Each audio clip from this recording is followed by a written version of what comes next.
नाज़रीन, शाह अब्दुल लतीफ़ भिटाई जी दरगाह खोलण खां पोइ अक़ीदतमंदनि जी आमद जो सिलसिलो जारी आहे। दरगाह में धमाल रा गई ॿियूं रस्मूं अदा कई पई वञनि। रिपोर्ट करे रहियो आहे खंडोमा मोहम्मद जुमन चौहान। जी नाज़रीन, जो SOP के तहत हज़रत शाह अब्दुल लतीफ़ भिटाई और सिंध जो बी दरगाह खुली वयूं आहिनि।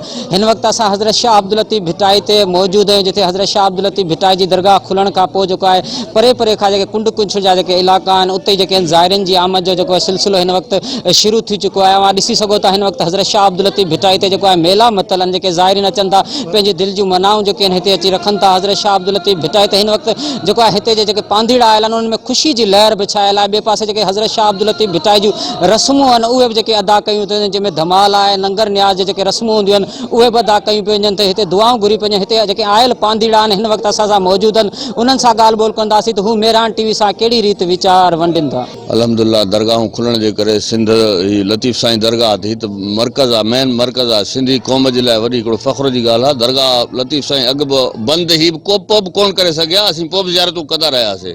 कलंदर लाल शहबाज़ दरगाह ते थी आयासीं, हाणे आया आहियूं शाह अब्दुल लतीफ़ घोट भिटाई थी ज़ियारत कई आहे। ॾाढो सुकून मिलियो आहे, ॾाढी ख़ुशी मिली आहे। परे परे खां माण्हू आया आहिनि ज़ियारत करण, असांखे बि ॾाढो सुकून मिलियो आहे। संतनि जी धरती आहे, जंहिंजा जेका माण्हू तमामु घणा पोइ लॻा आहिनि ऐं माण्हुनि जी इहा ख़्वाहिश हुई त असां उन्हनि पंहिंजनि पीरनि संतनि ते असां उते वञूं, उते कैफ़ी जिन जूं मिनतूं खणी ईंदा आहिनि ऐं हीअ असांजे अमन जी धरती आहे ऐं हीअ असांजे अमन जा औलिया आहिनि, जिन खे असां इहे हुकूमत खे गुज़ारिश कंदासीं त सभिनी खे खोलियो वञे। जंहिंमें मां डिस्ट्रिक्ट कश्मीर खां आयो आहियां ऐं तमामु ख़ुशी महसूसु थिए थी पई।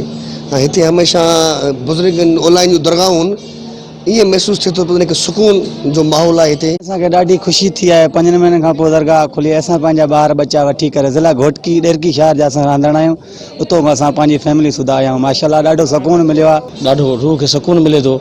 ऐं बि लतीफ़ सरकार जी वाई मशहूरु आहे, ॾाढो ॿुधण ॾाढो दिलि खे सुकून अचे थो ऐं दुआयुनि जो दर आहे, दुआयूं पिनण हर को अचे थो। इंशाल्लाह ॾाढी ख़ुशी थिए थी जो लॉकडाउन खां पोइ दरगाह